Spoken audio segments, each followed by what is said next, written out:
कैसे हो दोस्तों, आप सब बढ़िया होगी। आज फिर से एक न्यू वीडियो लेकर आपकी खिदमत में हाजिर हूँ। आज मैं पुराने ज़माने की चंडीगढ़ दिखाने वाला हूँ, जो कि पुराने ज़माने की जब आप चंडीगढ़ देखोगे तो उस वक्त का चंडीगढ़ ऐसा लगेगा कि एक गांव की तरह दिखाई देता है। तो बहुत ही खूबसूरत ये वीडियो होने वाला है और इसका इस शहर का निर्माण कब हुआ इसका भी मुख्तसर इतिहास आपको सुनाने वाला हूँ। तो ये वीडियो बहुत ही खूबसूरत होने वाला है, इसलिए इस वीडियो को एंड तक ज़रूर देखें। और देश और दुनिया के पुराने शहरों को आप देखना पसंद करते हैं तो हमारे चैनल को सब्सक्राइब करें, साथ में बेल आइकन को भी ज़रूर प्रेस करें, जब भी कोई हम वीडियो अपलोड करें सबसे पहले नोटिफिकेशन आपको मिले। तो स्टार्ट करते हैं और देखते हैं पुराने ज़माने का चंडीगढ़।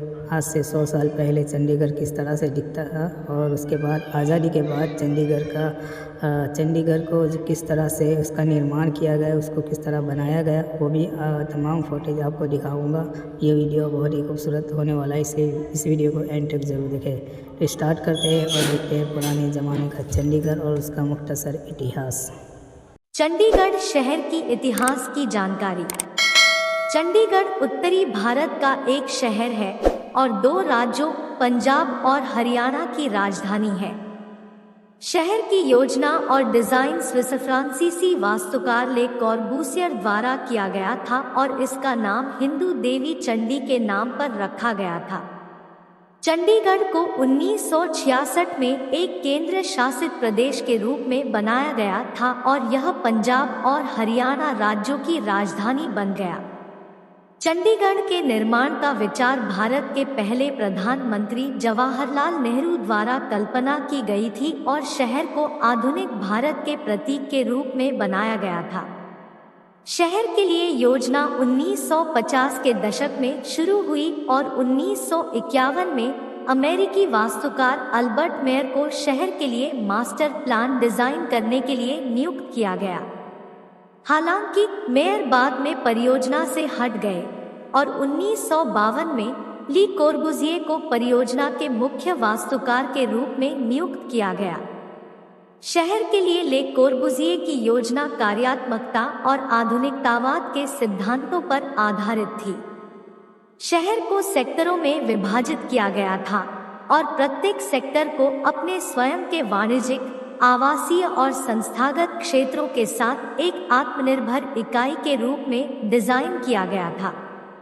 शहर की वास्तुकला को प्रबलित कंक्रीट के उपयोग और विस्तृत वृक्षपंक्तिबद्ध बुलेवार्ड्स और खुली जगहों के निर्माण की विशेषता थी। 1953 में चंडीगढ़ का आधिकारिक तौर पर उद्घाटन किया गया था और पहले निवासी 1954 में शहर में चले गए। शहर की सरकारी इमारतों का निर्माण 1950 और 1960 के दशक में किया गया था और शहर की पहली आवास परियोजना 1960 के दशक की शुरुआत में पूरी हुई थी। आज चंडीगढ़ अपनी आधुनिक वास्तुकला और सुनियोजित लेआउट के लिए जाना जाता है।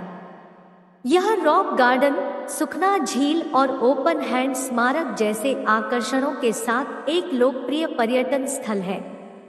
यह शहर कई शैक्षणिक संस्थानों का भी घर है, जिनमें पंजाब विश्वविद्यालय और post graduate institute of medical education and research शामिल है।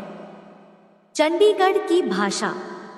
चंडीगढ़ एक केंद्र शासित प्रदेश है और उत्तरी भारत में पंजाब और हरियाणा राज्यों की राजधानी है। चंडीगढ़ की आधिकारिक भाषाएं हिंदी और पंजाबी हैं। अंग्रेजी भी व्यापक रूप से बोली और समझी जाती है। हिंदी भारत में सबसे अधिक बोली जाने वाली भाषा है और भारत सरकार की आधिकारिक भाषा भी है। यह इंडो आर्यन भाषा परिवार का हिस्सा है और देवनागरी लिपि में लिखी जाती है। चंडीगढ़ में हिंदी आबादी के एक महत्वपूर्ण हिस्से द्वारा बोली जाती है और आमतौर पर आधिकारिक और व्यावसायिक संदर्भों में इसका उपयोग किया जाता है। पंजाबी भी व्यापक रूप से चंडीगढ़ में बोली जाती है, खासकर पंजाबी समुदाय के बीच। यह पंजाब राज्य की आधिकारिक भाषा है और भारत के अन्य हिस्सों के साथ साथ पाकिस्तान में भी बोली जाती है। पंजाबी इंडो आर्यन भाषा परिवार का हिस्सा है और गुरुमुखी लिपि में लिखी जाती है। चंडीगढ़ में अंग्रेजी भी व्यापक रूप से बोली और समझी जाती है, खासकर व्यापार और पर्यटन के संदर्भ में। यह भारत में शिक्षा, विज्ञान और प्रौद्योगिकी की भाषा है और भारत सरकार की एक आधिकारिक भाषा भी है। चंडीगढ़ में बहुत से लोग अन्य क्षेत्रीय भाषाएं और बोलियां भी बोलते हैं, जैसे हरियाणवी और हिमाचली। चंडीगढ़ में एक विविध भाषाई आबादी है, जिसमें हिंदी, पंजाबी और अंग्रेजी सहित विभिन्न भाषाएं बोलने वाले लोग हैं। चंडीगढ़ में पंजाबी सबसे व्यापक रूप से बोली जाने वाली भाषा है। शहर में पंजाबी बोलने वाले लोगों की एक महत्वपूर्ण आबादी है। इन भाषाओं के अलावा लोगों की छोटी आबादी भी है, जो हरियाणवी, डोगरी और हिमाचली जैसी अन्य क्षेत्रीय भाषाएं बोलते हैं। इसके अतिरिक्त शहर में बड़ी संख्या में शैक्षणिक संस्थानों की उपस्थिति के कारण देश के विभिन्न हिस्सों से कई छात्र अध्ययन करने के लिए चंडीगढ़ आते हैं, जिसके परिणामस्वरूप बहुभाषी और बहुसांस्कृतिक वातावरण होता है। चंडीगढ़ सरकार हिंदी और अंग्रेजी को शहर की आधिकारिक भाषा के रूप में मान्यता देती है। सभी आधिकारिक कार्य और दस्तावेज दोनों भाषाओं में आयोजित किए जाते हैं। इसके अतिरिक्त पंजाबी को भी उचित मान्यता दी जाती है, क्योंकि यह आबादी के एक महत्वपूर्ण हिस्से की मातृभाषा है। तो ये था चंडीगढ़ शहर का मुख्तसर इतिहास जो हमने आपको सुनाया। तो ये था पुराने ज़माने का चंडीगढ़ शहर जो हमने आपको दिखाया और उसका मुख्तसर इतिहास भी आपको सुनाया। अब हम फिर मिलेंगे किसी और वीडियो में, तब तक के लिए आप अपना ख्याल रखें।